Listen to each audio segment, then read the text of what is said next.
Hi, and welcome to another edition of All Politics is Local. Joined as always by Terry Hendricks. Terry, thank you for joining us. Good afternoon. Peter Chisholm unfortunately couldn't join us tonight, but that gives us more time to spend with our special guest, Eric Morris, Senior Vice President of Marketing from Needham Bank. Eric, pleasure to have you on All Politics is Local. Pleasure to be with you. Thank you.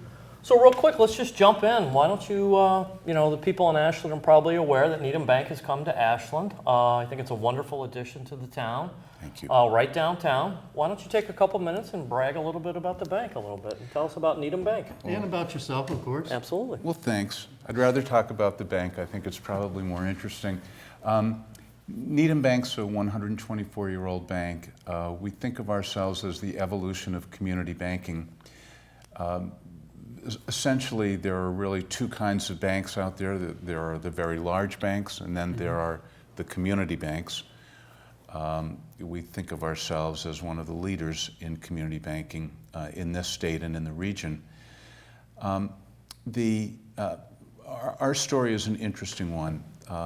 We're 124 years old, and until 4 years ago, we're very similar to the bank in It's a Wonderful Life that they show every year at Christmas time. We're a wildly profitable community bank, but essentially interested in taking in deposits and using that money to lend out in mortgages. Mm-hmm. About 3 years ago, we went through a strategic exercise where we realized that in order to grow, we needed to change our paradigm a bit. So we took a look at some research that indicated that many of the people that bank at large banks are not particularly happy with the large banks.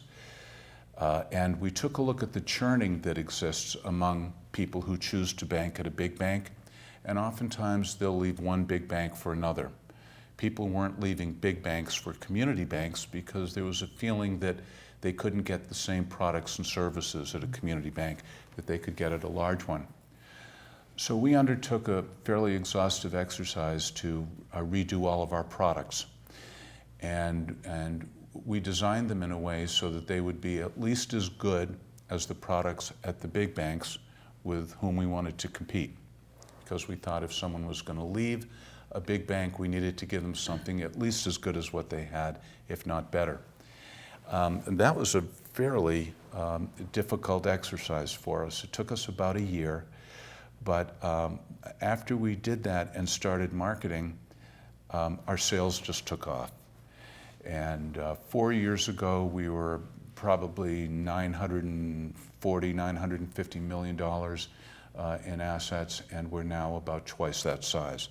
So it's been one of the great success stories, I think, in Massachusetts banking.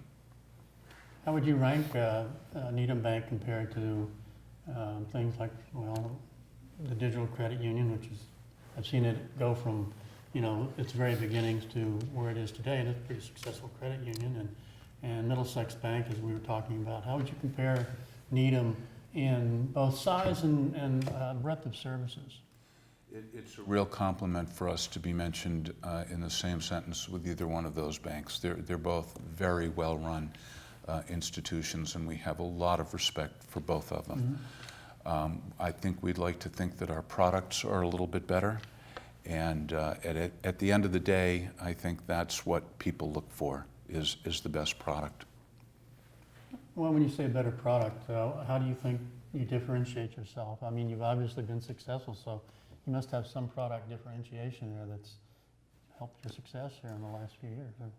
We have a rather unique approach, which is that our charter, we're a mutual bank. Mm-hmm.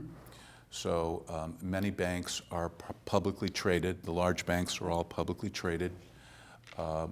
We aren't publicly traded, so our shareholders are our customers. So it's incumbent upon us to run the bank profitably, which we do, but we don't have to be overly profitable. So we don't have to gouge people on fees. In fact, we have no fees. We have no asterisks in any of our ads because we think that contributes to the distrust that sometimes people have in looking at an offer. The offer can't possibly be as good as the advertiser wants you to believe it is, so you have to read the little mice type, And which there's a no lot one of fine print. Yeah. exactly, which no one over 40 years old can read without a magnifying glass. We have nothing to hide, so we have no disclaimers in any of our ads. So our growth has been because our products, in many cases, are better than other banks, and I can give you specifics on those if you're interested, but there are simply no fees. So where other banks say, well, you have to do the following 3 things to avoid our monthly fee, we have no monthly fee to begin with. Yeah. So I think people are just fed up with offers that don't sound as good in reality as they do in the marketing material, and we just try to be completely open about everything, and I think that's working. Okay, good, good. So you're really retaining that, I guess what I'd call relationship banking. Very important to us. That the people that you service know you and you know them, you know their needs, and you work to meet them. I sure hope that's the case because we try very hard to do that. If you look at our data, I used to work for a very large bank. If you look at our data in terms of customer profiles, how many accounts does each customer have with Needham Bank? It tends to be greater than it is typically at a large bank. That would indicate to us that the depth of the relationship that we have with people is exceptional. We do an awful lot of customer entertainment because we love our customers and we want to have an intimate relationship with them.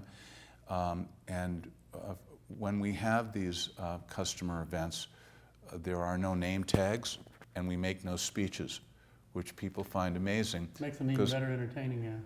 Exactly, because all we want to do is hang out with them. We want to have a bilateral relationship with the people that bank with us. We're very interested in what they have to say, and we hope that they're interested in what we have to say. It seems to be working. Well, I know you had a grand opening event here in Ashland, about a month ago?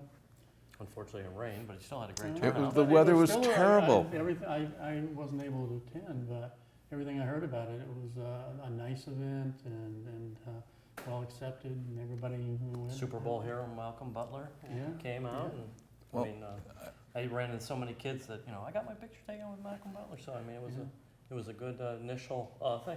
I wanted to talk about it because Eric and I were kind of exchanging glances. My background is in banking as well, and my lovely wife Wendy, she works for the Evil Empire Bank of America as well. And let's talk about the community bank feel and why Needham Bank is so successful with the community bank feel, and what sets you apart from other community type banks and everything as well. That's a great question, John. And the Evil Empire is a great bank. Yes, it is. It's a wonderful bank. It's a great bank. Yeah. I think what distinguishes us is, as an example, we're in 7 towns now. We support over 300 organizations in those towns.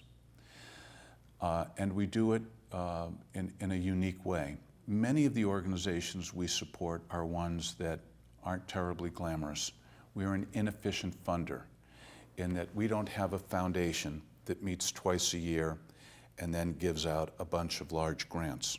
At Needham Bank, you can apply online.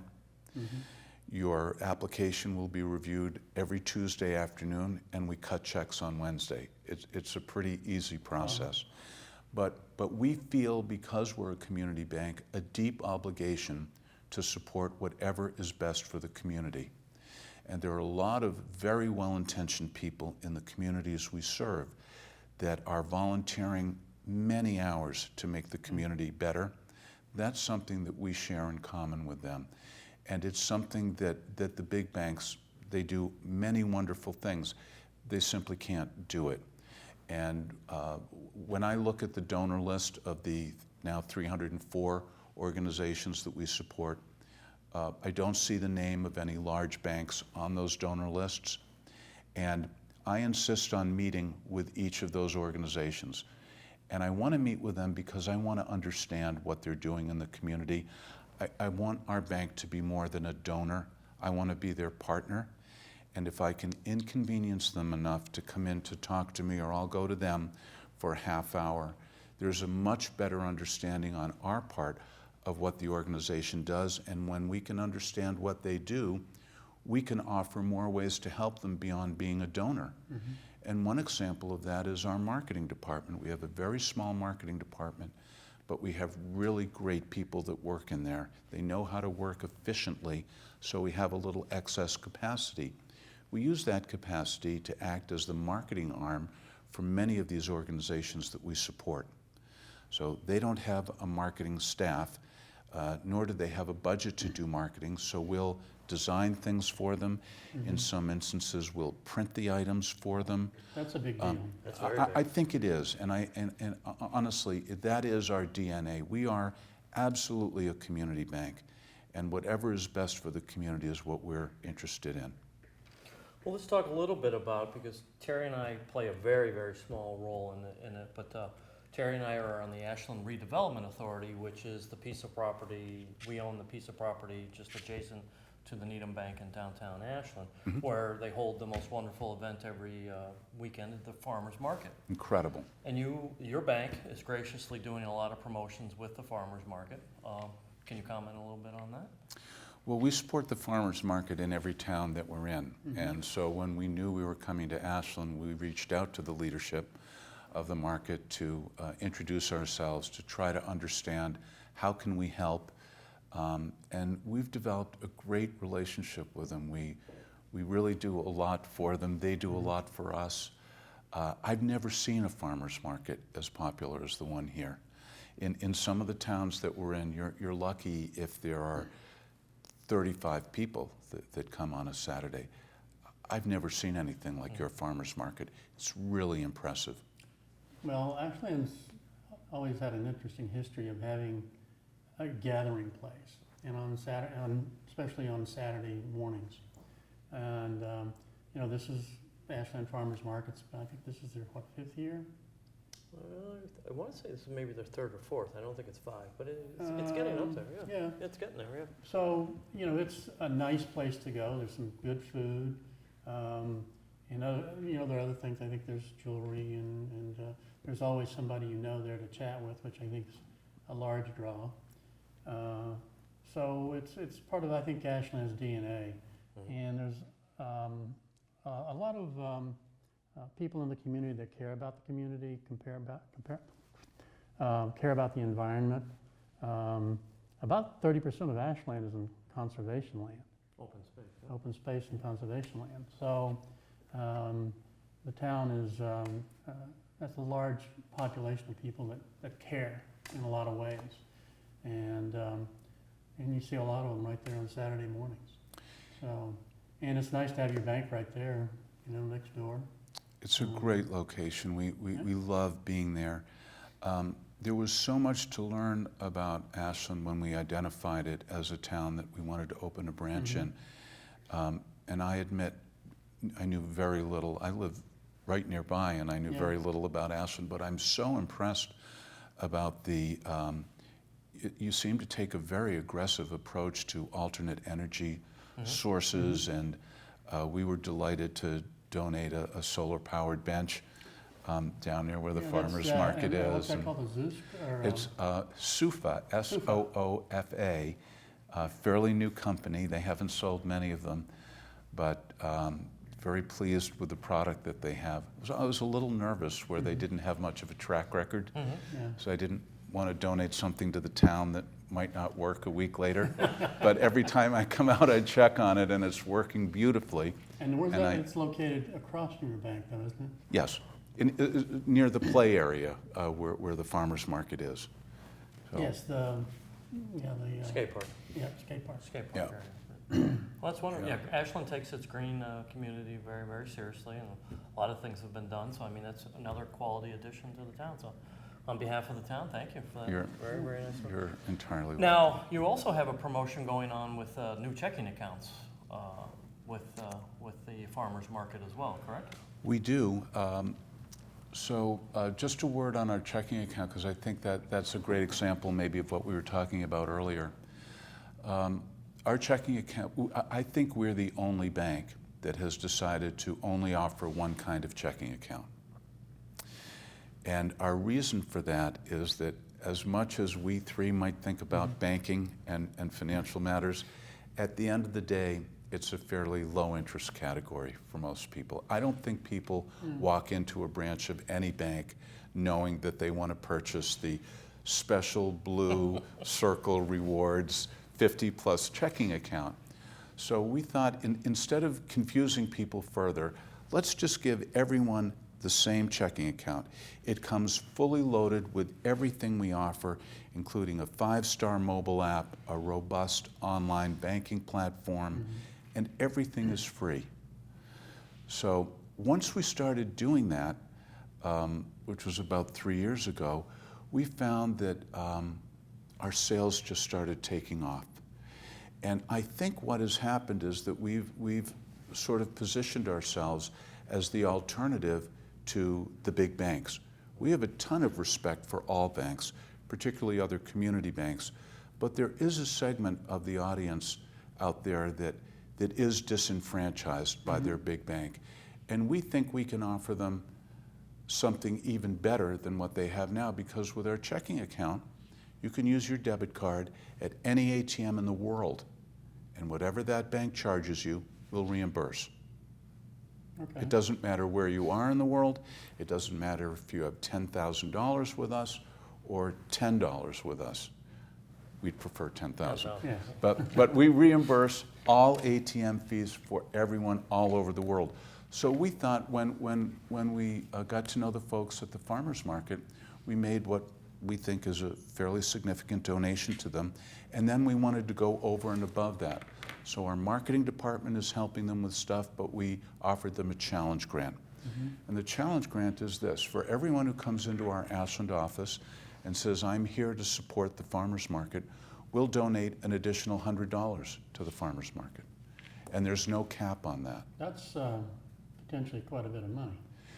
That would be a great problem for me, seriously, because I look at it as it's a donation, but it's a marketing expense. I know what I can do in terms of a donation, but we can build upon that donation and make it something far more significant with a challenge grant and with our marketing department helping out. Then I think that's a really great example of what we were talking about earlier, deepening the relationship and having it be, I want to be a partner, I don't want to be a donor. We're privileged to be a donor, but we could be much more than that. I think a lot of people looking for money for whatever reason it might be from businesses, and I've heard this 1,000 times, that what's no big deal, they can write it off. Well, the reality is you don't write it off. You know, it's still $1 of expense less what you would have paid on your net revenue, which in the bank's case, you know, is maybe 10% or less. And so you get back a third of 10 cents. It's an interesting way of looking at it. We think a lot about that, and we refer to it as the virtuous cycle of community banking, because the more a community does for us, the more we grow and the more we're able to give back. We're an outspoken proponent of the shop local movement, because we think people who understand that if you shop local, with all due respect to the large banks, if you shop local and you go out of your way to support all of the merchants, and we're really impressed with the Ashland Business Association, with whom we've also got a terrific relationship. If you shop local and then deposit your money in a bank that isn't local, where do you think the money goes? Exactly. So that's North Carolina, Spain, Scotland. we've been quite outspoken on that, and I think that message resonates. So here I could be totally wrong about this, but we sometimes generalize at the bank, and we say there are two groups of people in each town. So let's use Ashland as an example. Group A gets up in the morning, they go to work, they come home, watch the Sox, and go to sleep. Group 2, you two guys, unbelievably involved in the town. Spend so much of your time making this town a great place to live and work. I think the shop local, bank local concept would resonate more with you and with Group 2 than with people who could really live and work anywhere. They don't have the tie to Ashland that you have and that so many people in this town have.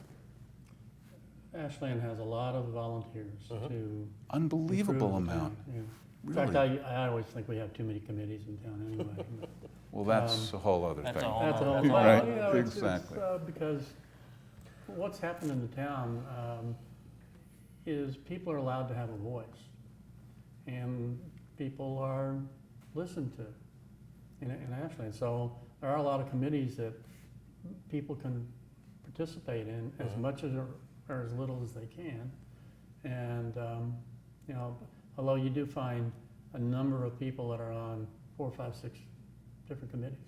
Imagine what a time commitment that is. Well, some of them are retired, but some of them work, and some people put phenomenal amounts of time into the town.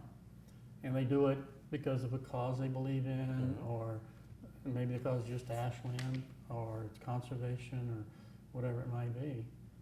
But I'm amazed at the number of people in town in Ashland that really contribute to the town. We are too. Well, with the theme of all politics is local, just a generic question. I mean, banking has changed a lot since even like 2008, since the Great Recession that we had. And where do you see banking evolving to, or not evolving to, in the next decade or so? I mean, what's your kind of thoughts on that? I think this is a really exciting time for banking. I see a couple of trends. The first is this backlash that we're seeing led by some of our politicians against Dodd-Frank, big banks. And there's nothing wrong with big banks, but I think they're a big target for certain politicians right now who are picking on them. I think that's not particularly healthy for the industry. I see community banking, which is going through a bit of an evolution. Getting back to what we said earlier, community banks in the old days were sort of savings banks, and businesses wouldn't typically come to a savings bank. We bank a ton of small businesses now. So the whole paradigm for community banking is changing. Third thing I see is a group of millennials who don't carry a wallet. Yeah, a piece of plastic or 6 pieces of Watch. And Yeah. many of them bank at places that have no branches. And I think, to stay competitive, we've got to take a look at the large banks, and we have to take a look at these branchless banks to see where the trends are and to carve out our niche in the market. We spend a lot of time looking at both of those extremes. It's interesting, as you and I talked, I work for General Motors, I work for the General Motors Financial. So, and with the breakup of the big banks and everything like that, Ally has become a total non-brick and mortar type lending facility. And it's amazing to see that their growth, how it's changing the banking industry. And to your point, like Quicken Loans, I mean, you don't even have to walk into a branch anymore. You can get a mortgage, and it's really changing. I mean, I think some of it's for the good, and I worry that some of it might be for the bad as well, too. But I do too, John, and I think that banks that don't take a look at that are missing a big part of the picture. Well, that kind of brings to mind Bitcoin. Yep. From a banking point of view, what do you think about Bitcoin? My personal opinion is not much. It would make me nervous. I think it makes a lot of people nervous. However, I love anything that's entrepreneurial. It is that. And, you must admit, when you first read about Bitcoin, didn't you think there's no way this could possibly work? I discounted it the first time I read about it. Like, Yeah. are Me you too. kidding? Yeah, I thought it would work for 6 months until the Ponzi scheme was figured out, or whatever Me too. the scheme is. But it's remarkable, isn't it? It's still around. There have been some issues where people, I guess, have hacked it or whatever. Yeah. But banks get hacked. They do. And it's no longer a question of whether you're going to get hacked, it's when. And what will you do about it? How quickly can you respond and recover? Well, there are all kinds of hacking. Right now, for some people, this is their credit card. Exactly. Or their bank. Their app here from Ally Bank or whatever, and they do all their banking through this. They tap and off they go. I mean, Apple Pay is going to change. Yeah, so we've signed up for Apple Pay. We'll have that soon. I have a young man that works for me who came into my office one day, and he's really smart. Came into my office one day and asked me why they call it a checking account.